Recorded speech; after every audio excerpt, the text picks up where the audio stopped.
This channel does not promote any violent, harmful, or illegal activities. All content provided by this channel is meant for an educational purpose only. অত্যাচারী জৈন গ্যাংকে নিয়ে কত কথাই না আসছে। Area দহের ত্রাস, জৈন সিং আর জৈন গ্যাংয়ের serial অত্যাচার, তার একের পর এক ভিডিও আমাদের সামনে আসছে। চাঞ্চল্যকর নতুন ভাইরাল ভিডিও ঘিরে তুমুল শোরগোল। রাতের অন্ধকারে গৃহস্থের বাড়িতে জৈন গ্যাংয়ের ইট, বাড়ি ভেঙে ফ্ল্যাট করার জুলুমবাজি জৈন গ্যাংয়ের। বাড়ি দিতে না চাওয়ায় মহিলার বাড়িতে দুষ্কৃতী তাণ্ডব। অত্যাচারী জৈন গ্যাংয়ে আছে এক মহিলাও। ভয় দেখাতে হুজ্জতি জৈন গ্যাংয়ের বাইক বাহিনী।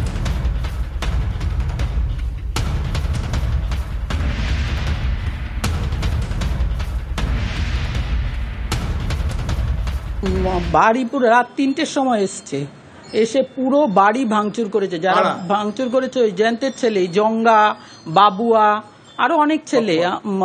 বাপ্পা আসেনি সেটাতে।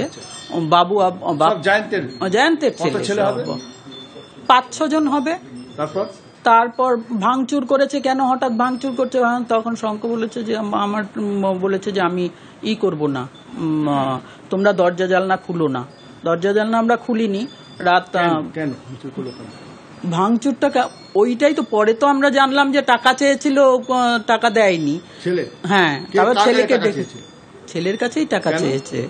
ওই কোথায় প্রমোটিং হচ্ছিল, এই শখের বাজারেই একটা প্রমোটিং হচ্ছিল, ওটা এখানকারই ছেলেরা আমার ছেলেকে দিয়েছিল। তো সেই ওরা চাইছিল সেটা ওদের দিয়ে দিতে। বাহুবলী এই শব্দটা যেরকম বারবার ফিরে ফিরে আসছে, সৌগত রায় বলছেন যে দলে বাহুবলী বেড়ে যাচ্ছে।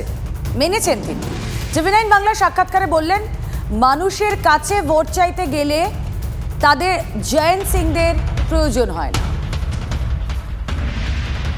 বেড়ে যাচ্ছে নতুন করে নয়, বাহুবলী কিছু ঢুকে গেছে, তাদের বার করে দেওয়া উচিত। তবে আমি তো দলের সাংগঠনিক ব্যাপার দেখি না, আমি জনপ্রতিনিধি, মানুষের কাছে ভোট চাই। সেই ভোট চাইতে গেলে আমার জয়ন্ত সিংকেও দরকার নেই। কিন্তু একজনের খোঁজ এখনো পাওয়া যায়। কে সে?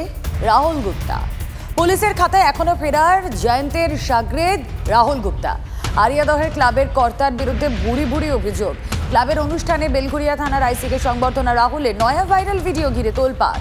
বর্বর অত্যাচারের পরেও এখনো কেন অধরা রাহুল গুপ্তা? জৈন গ্যাংয়ের অন্যতম পান্ডা রাহুলের মাথায় কার হাত?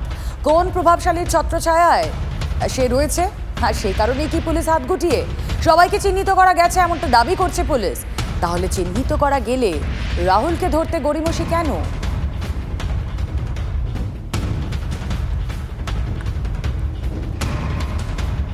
এটা আরিদা স্পোর্টিং ক্লাবের একটা ফুটবল টুর্নামেন্টের সূচনা ছিল, উদ্বোধন ছিল।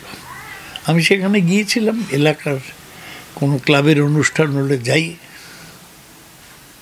সেখানে আমাদের সম্বর্ধনা দিয়েছিল।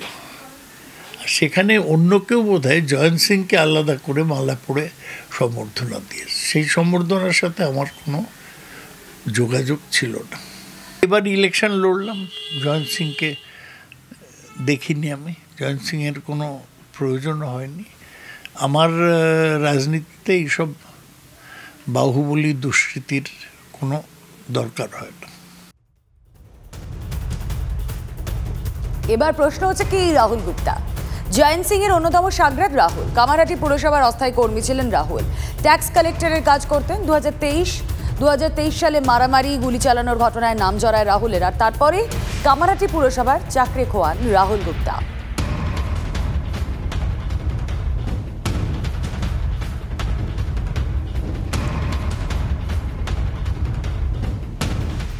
শুধু আজ থেকে না, দীর্ঘদিন ধরেই জয়ন্তের একটা প্রভাব রয়েছে কামারহাটি অঞ্চলে।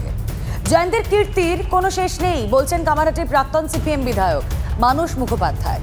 জমি দখল, প্রমোটারের হয়ে জমি ডিল করা, ভাড়াটে উচ্ছেদ, সাট্টা, জুয়া থেকে বিপুল অর্থের মালিক জয়ন্ত এবং তার দলবল, দাবি প্রাক্তন বিধায়কের।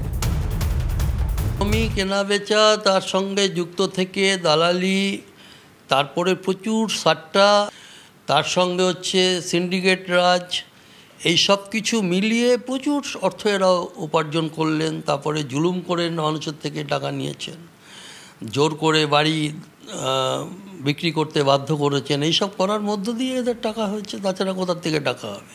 এইভাবেই টাকা উঠেছে এবং এটা মূলত 19-20 সালের পর থেকেই এই বাড়বাড়ন্তটা হয়েছে। শুধু এদের বিরুদ্ধে না, আরও অনেকের নাম আমি বলতে পারি যাদের বিরুদ্ধে স্পেসিফিক অভিযোগ আছে। পুলিশ তো তাদের ধরেনি, কারণ শাসক দলের রাজনৈতিক নেতারা তাদের প্রশ্রয় দিয়েছে, তাদের শেল্টার দিয়েছে। উপনির্বাচন আর উপনির্বাচনের দিন মানিকতলায় দফায় দফায় বিক্ষোভের মুখে বিজেপি প্রার্থী কল্যাণ চৌবে।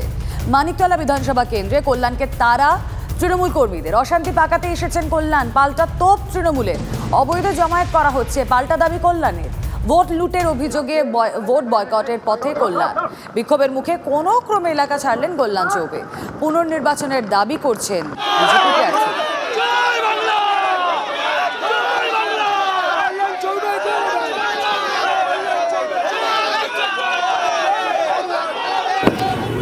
আমার গাড়ি ভাঙা হয়েছে, আমার গাড়িতে পাথর ছুঁড়ে মারা হয়েছে, রড দিয়ে মারা হয়েছে, আমার সিকিউরিটিকে আঘাত করা হয়েছে। শেষ যেখানে আমরা গেছিলাম সেখানে কারুর কাছে বন্দুক ছিল, সেই বন্দুক বার করার মতো পরিস্থিতি এসেছিল।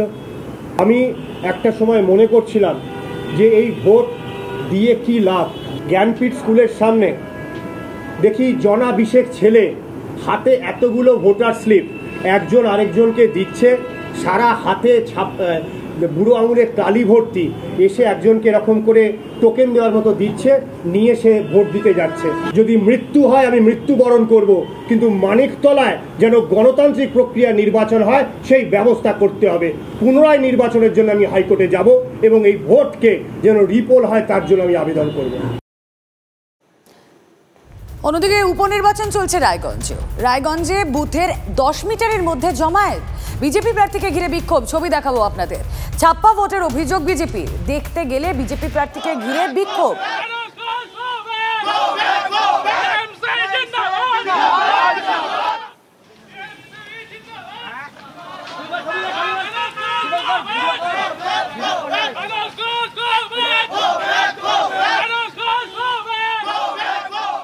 মানিকতলা রায়গঞ্জের পর এবার বাগদার ছবি দেখুন। উপনির্বাচনে এখানেও তুমুল উত্তেজনা। বিজেপি প্রার্থীর গাড়ি লক্ষ্য করে ইট ভাঙচুর, ছাপ্পা ভোটের অভিযোগ ঘিরে উত্তেজনা। বাগদায় ভাঙা হলো সংবাদ মাধ্যমের গাড়িও। তৃণমূলের বিরুদ্ধে হামলার অভিযোগ, ঘটনার রিপোর্ট তলব নির্বাচন কমিশনের।